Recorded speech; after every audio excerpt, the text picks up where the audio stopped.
구독, 좋아요.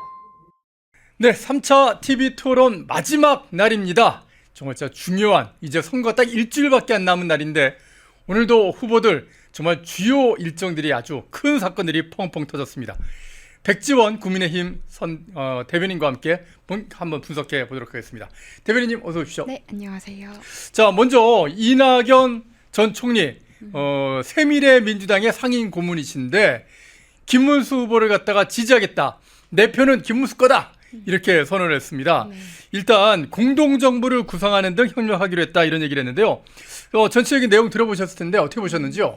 네, 사실 이 이야기가 한덕수 총리 출마했을 때 이낙연 후보가 했던 이야기들과 비슷한 이야기들입니다. 예. 그 연장선상에서 이제 개헌을 염두에 두고 지지 선언을 한 그림으로 볼 수가 있는데, 이낙연 전 총리 같은 경우에는 특히 이재명 후보의 그런 폭력적인 모습들, 이런 민주당 내에서의 독재라거나 당내 독재라거나 이런 부분들을 지난 대선 민주당 경선 과정에서도 많이 지적을 했었거든요. 예. 그리고 우리가 알고 있는 뭐 대장동, 백현동 관련 비리라거나 이런 것들도 사실 그 경선 과정에서 이낙연 캠프 측에서 좀 꺼내든 카드들도 많았기 때문에 이재명의 실체에 대해서는 어떻게 보면 국민의힘보다도 더 많이 알고 있는 분이다라는 생각이 듭니다. 그래서 이런 문제의식을 바탕으로 지지 선언을 한 것이다라고 보고 있고요. 예.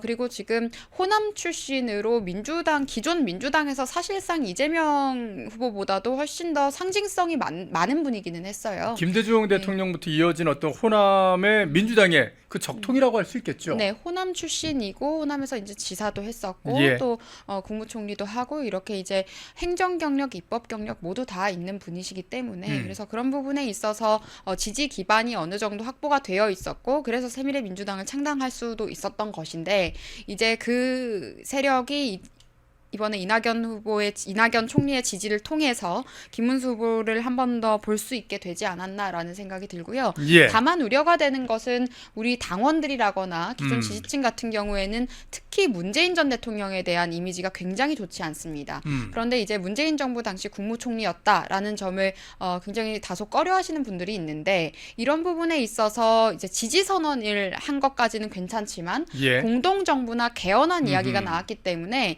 이것은 우리가 대선 이후에 구체적인 내용은 논의하는 것이다라는 것을 한 번 더 짚거나 이런 섬세한 부분은 좀 설명하는 것도 좀 필요할 것 같고요. 이게 예. 기존 지지층의 이탈은 또 최소화해야 하기 때문에 어쨌든 지금 이낙연 총리 같은 경우에는 지난 몇 년 동안에 그리고 민주당에 있으면서 이재명 후보와 그 세력들의 독재적인 상황들 그리고 그런 폐악에 대해서 직접 겪었던 세력이기 때문에 그런 의미에서 뜻을 같이 하겠다라고 보면 될 것 같습니다. 저 뒤에 있는 포스터의 저 내용, 괴물 독재 국가가 됐다. 이 괴물 독재 국가라는 거 결국 이재명을 콕 집어서 너는 괴물이다 이렇게 얘기하는 건데요. 여기에 대해서 과연 민주당의 기존 지지층들이 얼마나 반응을 하게 될지 이유에 대해서 이낙연 전 총리가 살짝 언급을 하거든요. 그 내용 잠깐 들어보고 계속해서 대담 이어가겠습니다.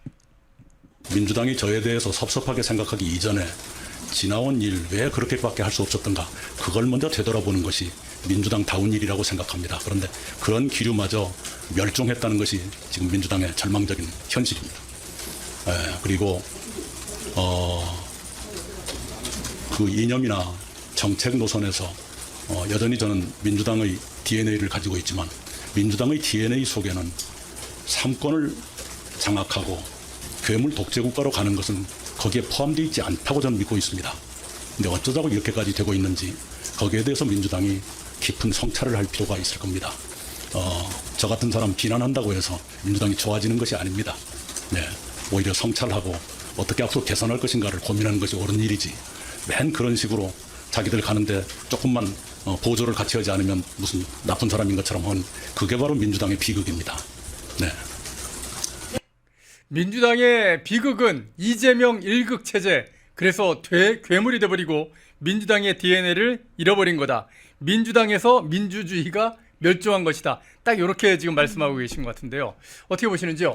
네, 이게 사실 민주당 진성당원이라고 우리가 생각을 하면 네네. 그분들에게는 큰 소구력은 없을 겁니다. 왜냐하면 민주당 내부에서는 이재명 대표에 대한 지지층이 굉장히 이재명 후보에 대한 지지층이 굉장히 뭐 공고하기 개딸들이라고 때문에 그러죠. 예. 그리고 특히 이낙연 전 총리에 대한 이미지가 좀 좋지 않습니다. 그분들에게는. 음흠. 다만 민주당 지지 성향을 갖고는 있지만 진성당원까지는 아니신 그런 분들. 네. 그러니까 우리가 중도 좌파 성향의 분들이라거나 이런 분들 그리고 과거의 민주당에 대한 향수를 가지고 계신 분들 같은 경우에는 이낙연 총리에 대한 지지를 하고 계시기 때문에 방금 이낙연 총리가 담화에서 이야기했던 삼권 분립이 붕괴되고 있는 상황에 대한 문제의식을 갖는 분들이라면 이 말이 호소력이 있을 수도 있겠다라는 생각이 듭니다. 지금 입법부를 장악했고 일당 독재 사실상 독재 정당이 또 입법부를 일당 독재로 또 장악을 하고 있고 사법 영역에까지 지금 정치력을 가지고 사법권도 거의 사실상 장악을 하고 있는 상황이고 지금 경찰 관련해서도 경찰 세력 같은 경우에도 정치화를 이미 해놨어요. 문재인 예. 정부가 그렇게 해놨다 보니까 지금 독재 국가의 기반을 그들이 거의 다 구축해놨고 대통령에 당선이 된다면 이제 삼권 분립의 질서 따위는 사라지게 되는 것이고 예. 완전히 민주당에 의한 일당 독재 체제 그리고 그 당을 독재하고 있는 이재명에 대한 1인 독재까지 이어질 수 있다라는 문제의식을 지금 설명을 하신 것으로 저는 받아들였는데 이런 부분에 대한 문제의식을 기존 과거의 민주당에 대해 향수를 가지고 계신 분들에게 호소를 한 장면이다라고 볼 수 있겠고요. 그래서 그분들에 대해서 지금은 아무리 그렇다고 하더라도 이재명보다는 김문수 후보를 찍어달라라는 지지해달라라는 메시지 정도로 받아들이면 될 것 같다라고 보고 있습니다. 그리고 예. 제가 이제 중도라는 단어는 좋아하지 않지만 정치 무관심층이라거나 이렇게 고관여층이 아닌 경우에는 이낙연 총리에 대한 이미지가 좀 괜찮은 편이기 때문에 예. 괜찮은 정치인 중에 한 명 아니냐라고 인식이 되는 부분들이 있기 때문에 그런 부분에서 좀 힘을 보태려고 한 발언이 아닌가 싶습니다. 하지만 제가 우려된다고 말씀드렸던 것은 공동정부에 대한 이야기 앞서서 말씀하셨지만 이념적인 부분에 있어서는 진보 민주당 쪽이다 민주당 좌파 쪽이다라는 부분에 대해서도 본인이 사실상 밝힌 부분이 있기 때문에 이런 것들은 대선 후에 논의하는 것으로 좀 섬세하게 풀어나가야 우리 기존에 우리를 계속해서 지지해주고 계신 분들에 대해서도 실망하지 않게 할 수 있는 것입니다. 이런 부분은 앞으로 뭐 김문수 후보의 입장을 통해서 확인을 하시면 되지 않을까 싶습니다. 예.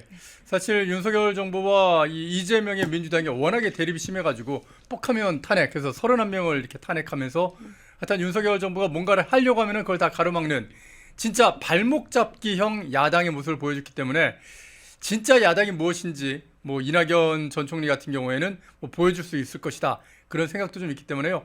두 분의 어떤 시너지가 좀 괜찮지 않을까 하는 그런 기대도 하게 되는데 중요한 건 말입니다. 이렇게 어쨌든 김문수 후보를 중심으로 해서 빅텐트가 이제 쳐지는 그런 모습이 되는데 이준석 이제 후보 계속해서 단일화 얘기가 좀 나오고 있는 거에 대해서 좀 상당히 불쾌해하는 그런 감정을 좀 드러내더라고요. 그러면서 유일한 단일화는 김문수 후보가 사퇴하는 것밖에 없다.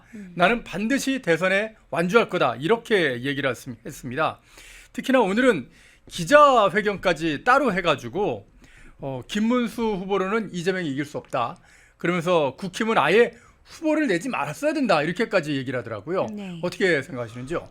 사실 이준석 후보가 단일화를 하겠다고 약속을 한 적도 없고 예. 우리 당에서 경선을 하면서 단일화를 하겠다고 이야기했던 사람도 아니기 때문에 그렇죠. 굳이 이렇게 뭔가 우리가 제스처를 취할 수 있지만 강요할 수는 없는 부분이라고 생각합니다. 예. 다른 당이기 때문에요. 그리고 이준석 후보의 입장에서 봤을 때 본인의 정치적인 입지를 고려했을 때 이번 대선에서 10% 이상의 표를 확보할 수 있다면 이준석 후보와 개혁신당 입장에서는 성과를 거두는 것이기 때문에 그리고 또 지금 뭔가 단일화를 한다거나 합당을 하는 것이 본인들의 정치적인 명분에 있어서 맞지 않는다고 생각이 든다면 하지 않을 수 있다고 생각을 합니다. 예. 오늘 김용태 비대위원장의 입장을 통해서 이 부분을 확인하시면 될 것 같은데요. 예. 우리가 단일화라는 이야기에 저는 좀 경선 때부터도 왜 이렇게 집착을 하는지 이해는 되지 않았습니다.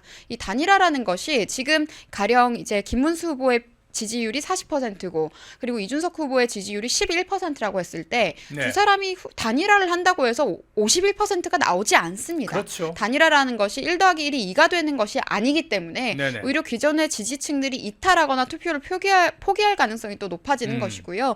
그리고 제가 항상 설명드리지만 개혁신당은 리버럴 정당입니다. 그러니까 예. 자유주의를 이야기하고 있지만 그것이 반드시 보수우파의 자유주의를 이야기하는 것도 아니기 때문에 지금 또 4050 당원들도 많은 것으로 것으로 지금 개혁신당이 보도가 된 바도 있고 확인이 되고 그런가요? 있잖아요. 예. 네. 근데 이분들이 지금 많이 향수를 느끼는 정치인이 가령 뭐 노무현 전 대통령이라거나 네네. 노회찬 전 의원 이런 분들인데 사실 정의당 성향 아니겠습니까? 네. 그렇다 보니까 단일화를 한다고 했을 때 개혁신당도 내부에 반발이 있을 것이고 그리고 그 사람들의 표가 온전히 김문수 후보를 향하지 않을 수도 있다. 따라서 저는 김용태 비대위원장이 입장을 밝힌 바와 같이 3자 대결 구도라고 할지라도 김문수 후보의 승리를 위해서 우리는 확고하게 자신감을 가지고 끝까지 최선을 다하는 것. 그게 가장 옳은 태도고요. 그러면서도 사실 단일화라는 것이 마지막까지 할 수 없는 일이기 때문에 이준석 후보에 대해서는 긍정적인 제스처를 보여주는 것이 지금 국민의힘의 대통령 후보와 비대위원장이 할 수 있는 그리고 그분들이 입장을 그렇게 또 밝히기도 했기 때문에 예. 그 두 분의 입장을 통해서 확인된 방향성이 가장 맞다라고 생각이 듭니다.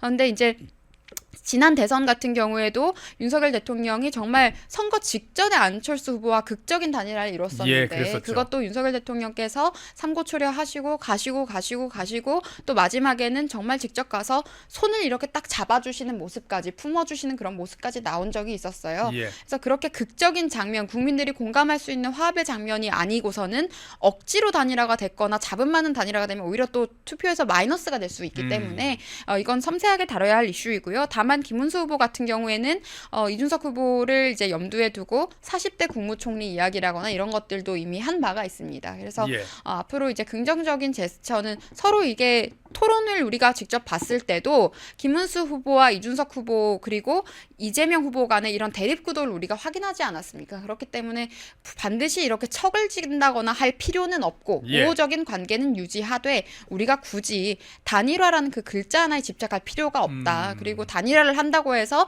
반드시 1 더하기 1이 2가 되는 단일화가 아니기 때문에 앞으로 이제 후보와 비대위원장 두 분이 결정한 방향성대로 남은 일주일간의 선거 국면은 우리가 잘 준비하면 되지 않을까 싶습니다. 예.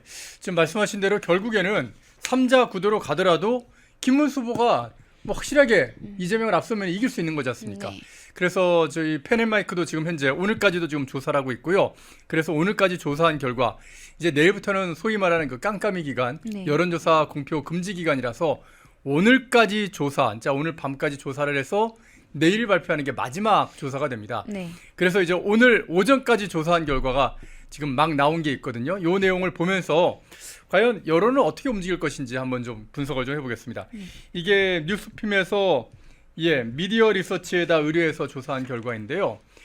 5월 25일부터 26일, 그러니까 그제와 어제 조사한 그런 내용입니다. 그제와 어제를 조사했더니 이재명이 47.3, 김문수가 41.1, 이준석이 8%포인트가 나왔습니다.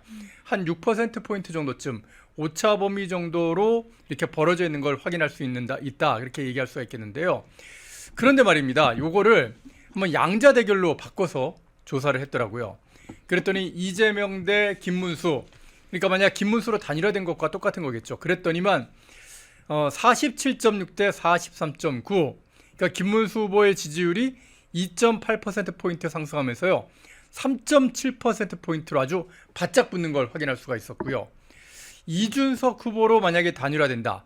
그러니까 이준석으로 단일화된 경우에는 3자 구도 때는 8%밖에 나오지 않았지 않습니까?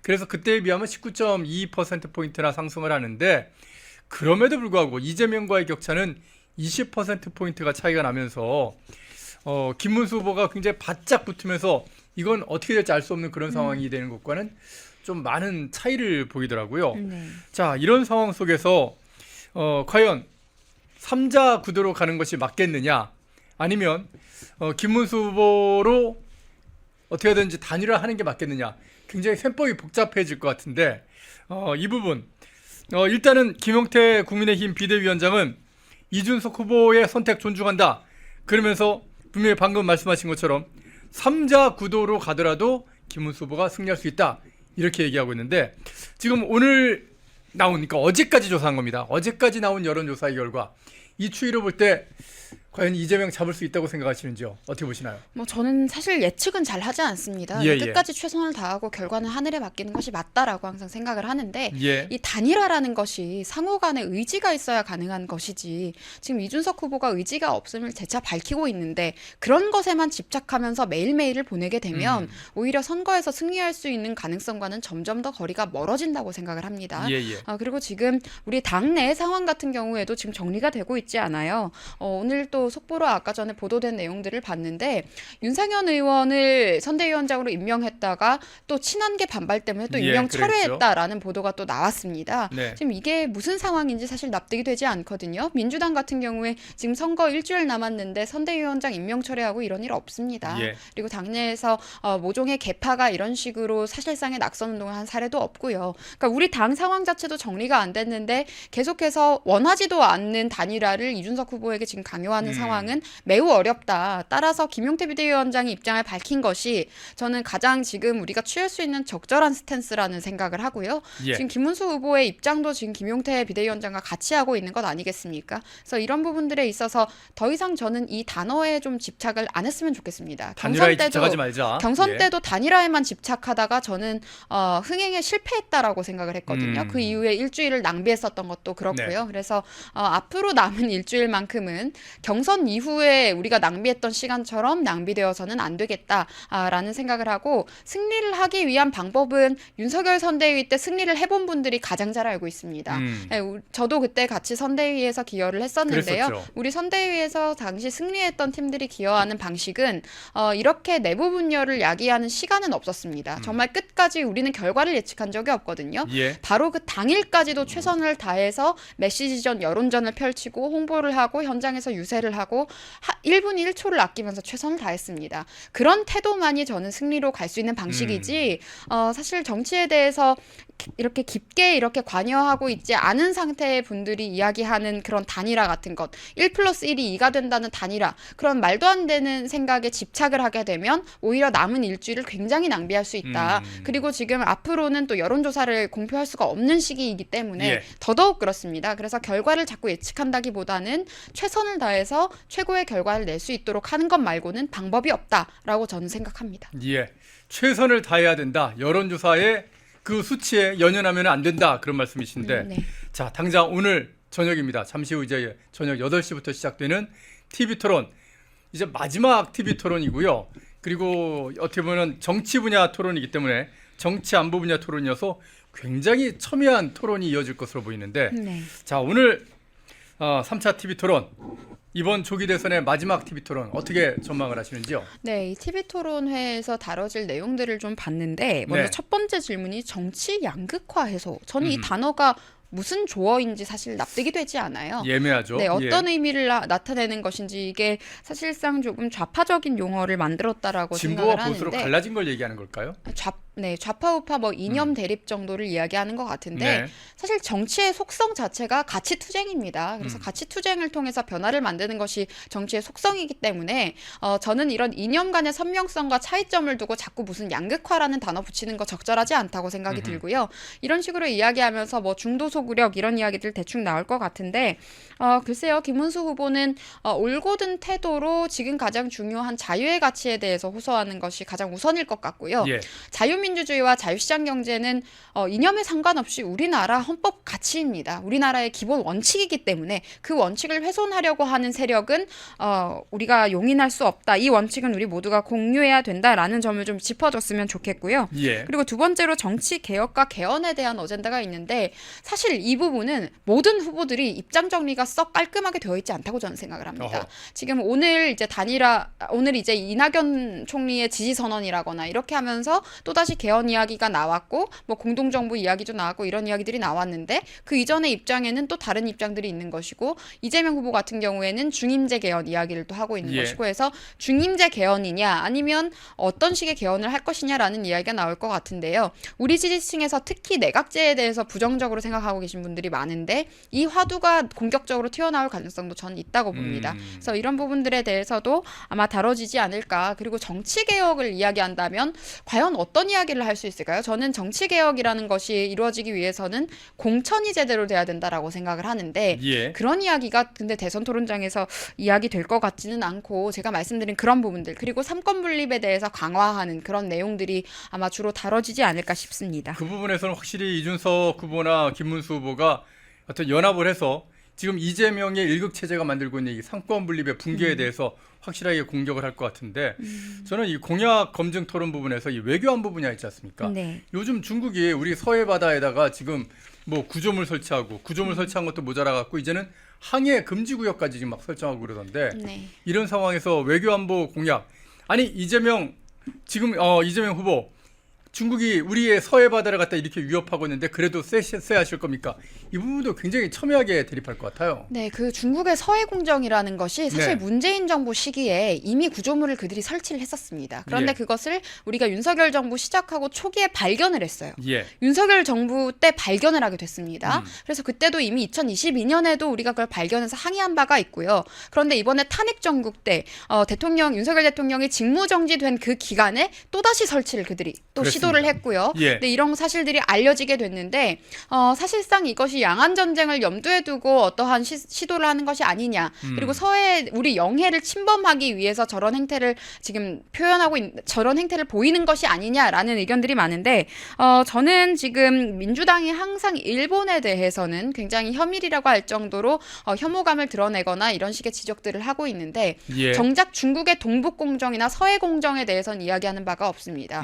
2025년에서 대한민국 주권에 대해 가장 위협이 되고 있는 국가는 중국이거든요. 네네. 그래서 이 중국을 어떻게 다룰 것이냐가 저는 외교안보 토론에서의 핵심이 되어야 된다고 생각을 하고 이런 지점에 있어서 중국인 간첩 문제가 지금 굉장히 문제가 되고 있는 것들 모두 아실 겁니다. 네. 그래서 간첩법 개정을 해야 했고 이것은 비상계엄 이전에 우리 당에서 이미 간첩법 개정안을 계속해서 이야기를 했지만 결국 이재명의 민주당이 뭉갰던 것 아닙니까? 그러면서 국가보안법 폐지까지 그때 이야기를 했었습니다. 민주당이. 그런데 오늘 보도된 내용은 제주도에서 13년간 있었던 탈북민이 알고 보니까 간첩이었다는 겁니다. 지금 그래서 국가보안법으로 기소가 됐거든요. 네. 국가보안법 위반 혐의로 지금 기소가 된 상황인데요. 이런 여러 가지 상황들과 함께 해서 이재명 후보에게 우리가 반드시 물어야 할 것은 간첩법 개정안에 대한 입장, 중국의 서해 공정에 대한 입장, 중국의 역사 왜곡에 대한 입장, 그리고 양안 전쟁에 대한 입장을 다시 한번 확인을 해야 됩니다. 지금 트럼프 정부 같은 경우에는 지금 러시아 우크라이나 전쟁을 완화시키려고 하고 중지시키려 하고 중지하려 하는 이유가 중국과 대만 간의 양안 전쟁을 억제하기 위한 억지력을 키우기 위해서거든요. 예. 지금 중국 이슈에 힘을 쏟기 위해서 다른 부분들에 있어서 지금 계속 자제를 시키고 있는 것인데 그만큼 중요해집니다. 네. 일본 같은 경우에는 2023년에 이미 일본 정부에서 양안 전쟁 발발 시에 한국과 대만의 난민들이 일본에 넘어올 경우에 수용 방향에 대해서 이미 정책 논의를 한 바가 있습니다. 그래서 이런 부분들에 대해서도 대통령 후보들 간의 논의가 저는 필요해 보이고요. 그러니까 핵심 화두는 대중 외교 방안들 그리고 간첩 문제에 대한 입장들 또 이제 북한 관련 문제에 대한 입장들 그리고 자체 핵무장이나 이제 전술핵 재배치에 관련된 입장들도 이번에 저는 테이블에서 꼭 다뤄졌으면 좋겠습니다. 저희가 어저께 이제 잠깐 뭐 소개해드렸던 게 미국의 이 아틀란틱 카운실이라고 그 외교안보 싱크탱크에서 보고서를 하나 냈어요.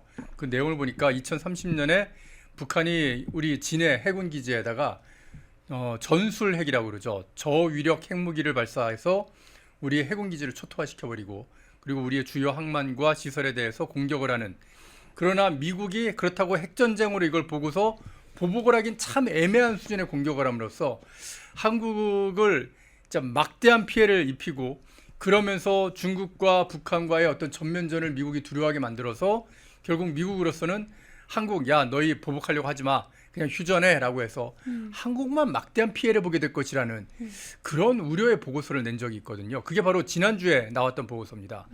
오늘 토론에서 그런 부분도 김문수 후보가 분명히 이런 상황인데 진짜 대중국의 어떤 도발 같은 것들 방금 얘기하신 서해 공정이라든가 그리고 뭐 중국의 이 고정 간첩들이 막 돌아다니는 이런 상황들 이거에 대해서는 정말 확실한 말씀이 좀 나와야 되지 않을까 그 논의가 좀 나와야 되지 않을까 네, 생각합니다. 그리고 김문수 예. 후보가 당선된다고 해도 여소야대 정국이 변하는 게 아니에요. 그렇죠. 그래서 지금 민주당의 간첩법 개정안에 대한 입장을 저는 이끌어내야 된다고 생각하는데 네. 그런 장면을 오늘 토론에서 만약에 보여줄 수 있다면 많은 국민들로부터 신뢰를 얻지 않을까라는 생각을 합니다. 예.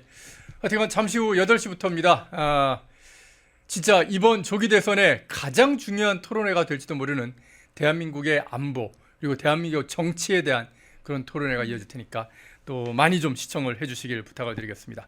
자, 백지원 국민의힘 대변인과 함께 오늘 있었던 정치 이슈들 그리고 이제 앞으로 깜깜이로 들어가게 되는 그 여론의 동향들 그리고 오늘 TV 토론회 주제들 한번 살펴봤습니다. 오늘 말씀 잘 들었습니다. 네, 감사합니다. 펜앤마이크와 광동이 함께 준비한 광동 녹용 전립선 보감 펜앤마이크 TV 세 번째 단독 혜택 1개월분 한 박스에 22만 5천 원, 2개월분 두 박스에 40만 원, 3개월분 세 박스에 55만 원. 펜앤마이크 구독자 전용 댓글 상단 할인 링크에서 구매 가능합니다. 전화 문의는 2661-6915, 전화 문의는 2661-6915. 펜앤마이크와 광동이 함께 준비한 광동 관절 팩트 더 프리미엄 펜앤마이크 TV 첫 번째 단독 혜택 1개월분 한 박스에 49,000원 2+1 특별 이벤트 3개월분 세 박스에 98,000원 펜앤마이크 구독자 전용 댓글 상단 할인 링크에서 구매 가능합니다. 전화 문의는 2661-6915 전화 문의는 2661-6915.